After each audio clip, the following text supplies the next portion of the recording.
praise, honor, and glory be to YAHAWAH, by Hashem YAHAWAH, by Hashem HaRakah Kodash, Salakia. All honor, praise, and glory be to YAHAWAH, by Hashem YAHAWAH, by Hashem HaRakah Kodash. Alright. Shalom, double honors to the apostles and elders of great millstone, Yasha Allah who rule well. Peace and blessings to the faithful elect, you men out teaching this truth and sincerity. And it's a quick lesson on the going to. Pretty much wonders in the sky, man. And tell us straight in the scriptures, you know, that the Lord says prophecy, he's going to do wonders in the sky. You know, we supposed to just had a solar eclipse. I'm out right now trying to see if it might be some type of after effect. Because, you know, Esau, he lies about everything. So pretty much, you know, this prophecy that he said he was going to make it come to pass. Just lock it, 1 second.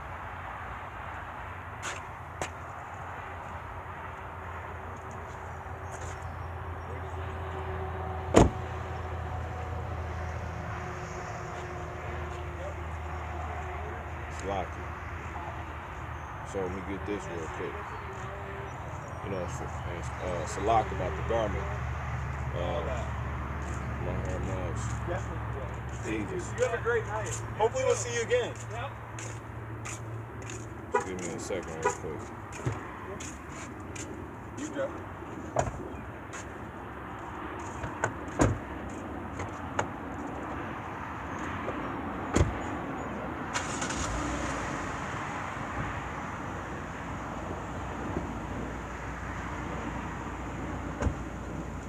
Alright, this is Joel 2 and 31, and it says, the sun shall be turned into darkness. Salaki, Joel 2 and 30. I will shoot wonders in the heavens, and in the earth, blood and fire, and pillars of smoke. So, pretty much, man,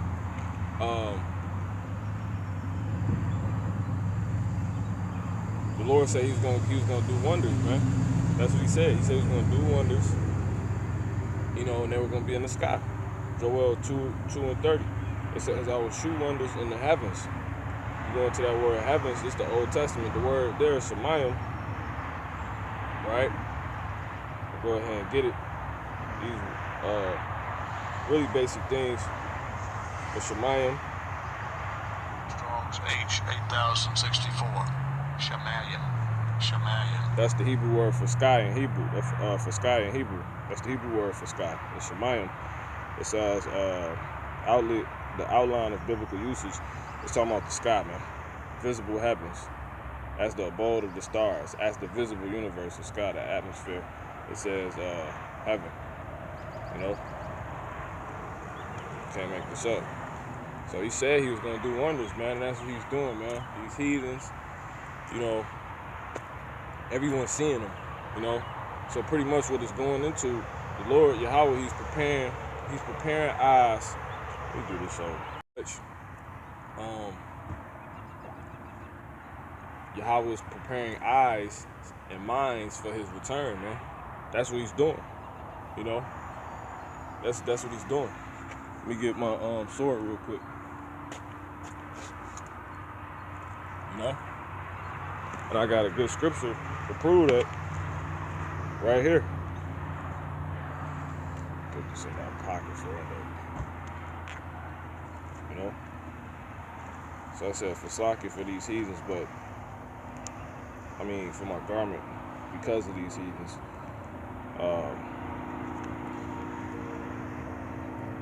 Basically I'm in a different situation right now, so I don't want to be over righteous and you know, be one of these simps out here. I mean, it's bad enough I got, you know, a ribbon, you know, on my shirt as it is. I'm out just in the wilderness, you know, doing, you know, other things. Now this is Salakia. Let's see if I can get this real quick.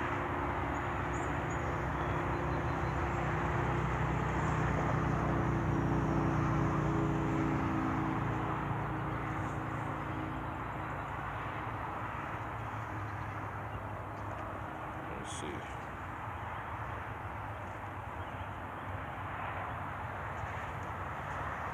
Salak, give me 1 second. It's in the book of 15 and 11.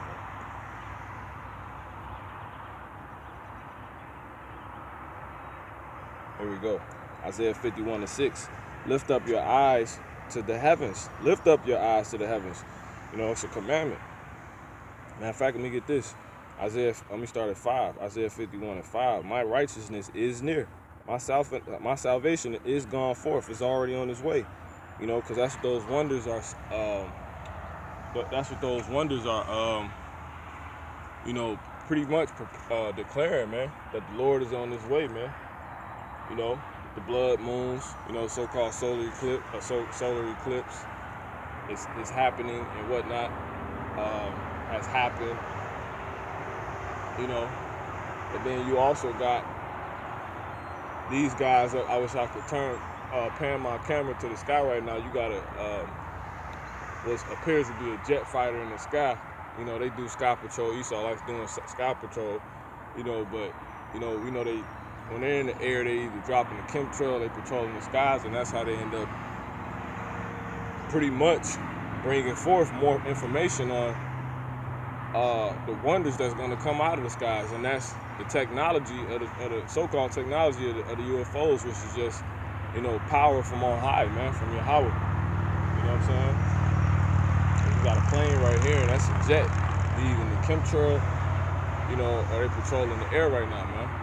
And they probably bump into a chariot in the midst of their activity up there, man, their mischief. So, without any more further ado, it says, Isaiah 51:4. Hearken unto me, Salakia. Verse 5. My righteousness is near, you know, because that's the righteousness, and it goes on to say, my salvation is gone forth. It's going to come forth via those so-called UFOs, man. Esau likes to project, man. They're going to come forth through the so-called UFOs, man. Those spaceships, man. Those sweet chariots of Israel, of Yahshua, man. So he says, and my arms shall judge the people, right? Because you got men in those ships, man. They're actually celestial beings first, but they come to the earth in the form of men whenever they choose, whenever they please. You know, mine arms. Let me get this real quick. This is Psalms 17. And 13, it says, arise, O Lord, O Yahawah. It says, disappoint him, cast him down, deliver my soul from the wicked, right? Which is thy sword, from men which are thy hand, O Yahawah. What it say? Isaiah 51:5. My righteousness is near, my salvation is gone forth, and mine arms shall judge the people. You know, those angels are men, man. They're so-called black men in those spaceships, in those sweet chariots, man. Those so-called UFOs. They're gonna come forth in the form of men, and they're gonna put you people to death, man. And they're gonna save the remnant of Israel, man, and put the rest of the Israelites to death, you know, and allow them to be put to death, you know, through the way of the nuclear missiles. So all this is pointing back to the wonders in the sky, man. The Lord gonna do plenty of wonders. So this is why He said what He's saying right now. It says, the isles shall wait upon me, and on mine arm shall they trust. Who's that arm? It's talking about YAHAWAH, right?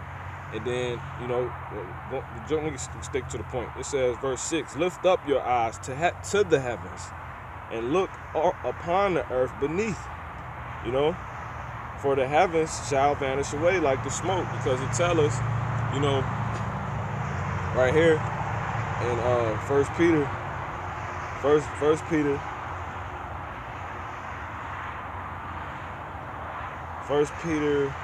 3 and I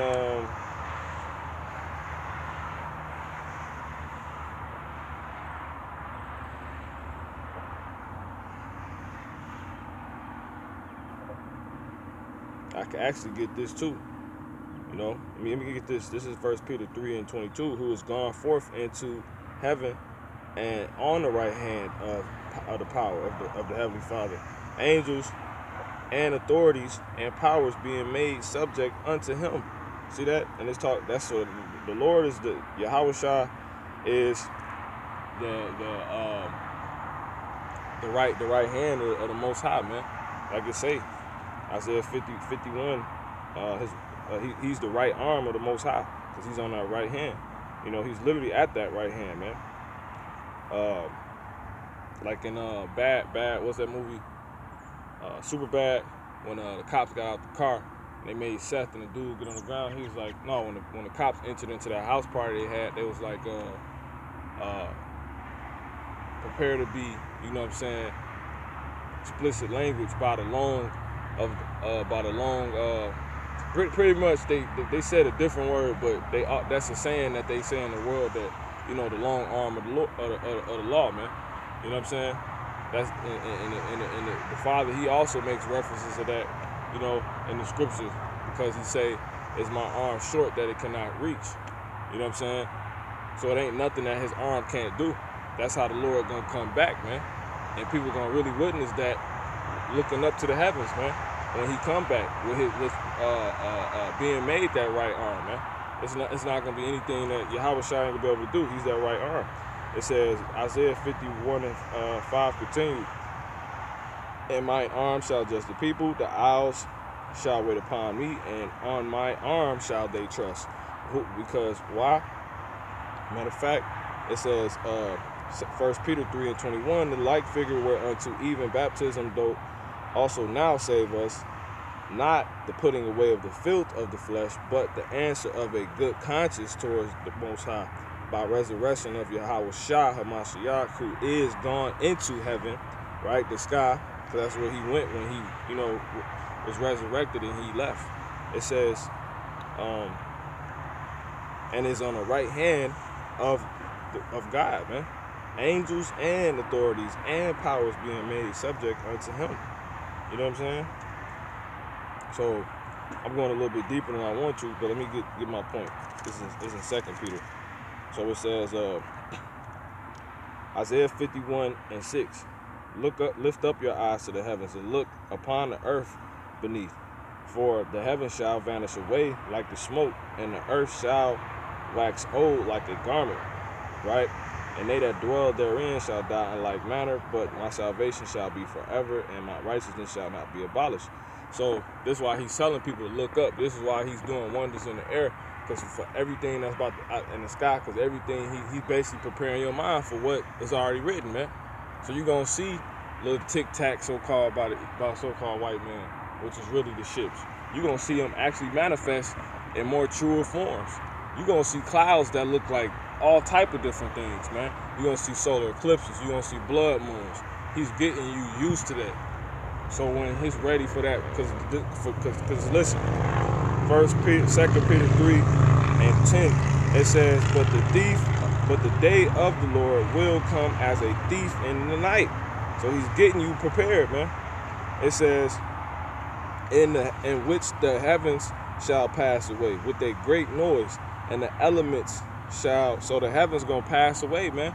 They gonna peel back like a sticker, man. This whole sky gonna peel back like a dang sticker. It says, with great in which the heavens shall pass away. This is in the New Testament. It's still talking about the same things. It's just with a different language.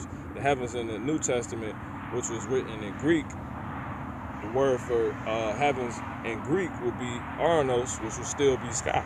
So it says, in the which the heavens shall pass away with a great noise, and the elements shall melt with fervent heat. See that? The earth also, and the works that are in shall be burned up. But that's not gonna mean the earth is gonna be destroyed. It's gonna be fire on the earth, man, because America is gonna be bombed by nuclear missiles, man. You know, that's gonna cause a lot of fire. You know. So seeing then that all these things shall be dissolved, what manner of persons ought ye to be in all holy conversations and godliness? You know what I'm saying?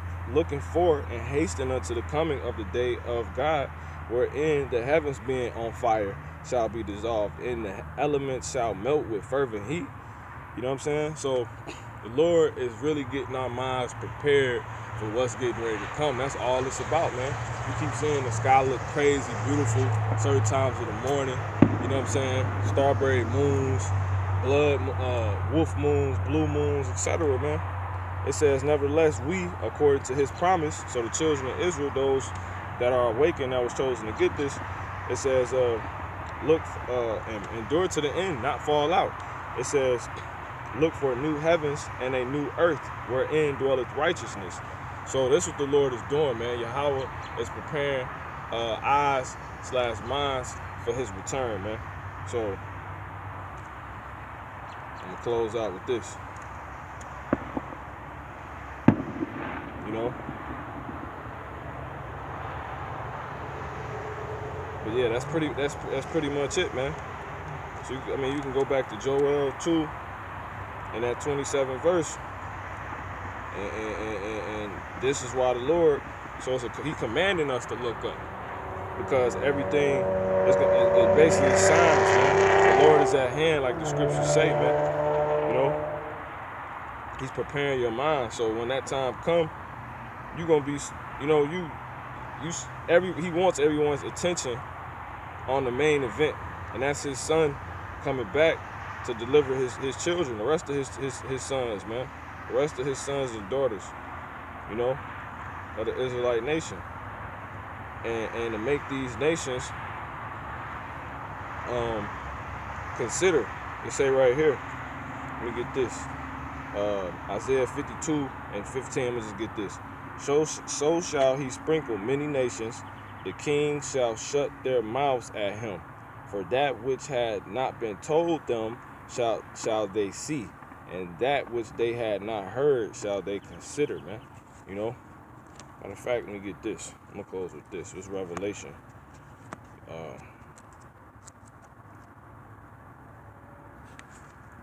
This should be a good scripture to close with. Revelation, I believe it's the first chapter. And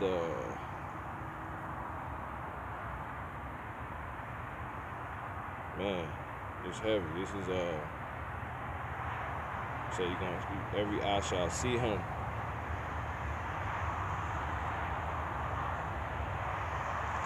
It's like it.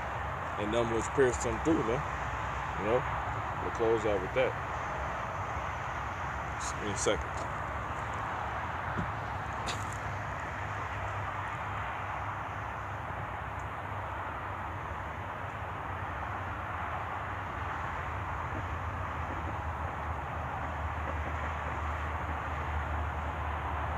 Yeah, I went right over it. Revelation first, in the first chapter, 7th verse. Behold, he cometh with clouds. But it's not talking about actual clouds, man. Clouds don't fly. You know, they do what they're appointed for, and that's not to fly people around. It says, and every eye shall see him. See, those same eyes he told to lift up to the sky, and all of the people that he didn't, man. It says, and they also, which every eye shall see him, because he's gonna come out of those clouds, man. The place out the sky, the place he told you to look up to, the place he was putting those wonders for this reason. It's ushering in this, man. This promise that's going to take forth, man. Take this prophecy that's going to take place, man. Behold, and he cometh with clouds, and every eye shall see him, and they also which pierced him, and all kindreds of the earth shall wail because of him. Even so, amen. You know what I'm saying? Amen. So with that, man, Lord willing, this has been edifying, man.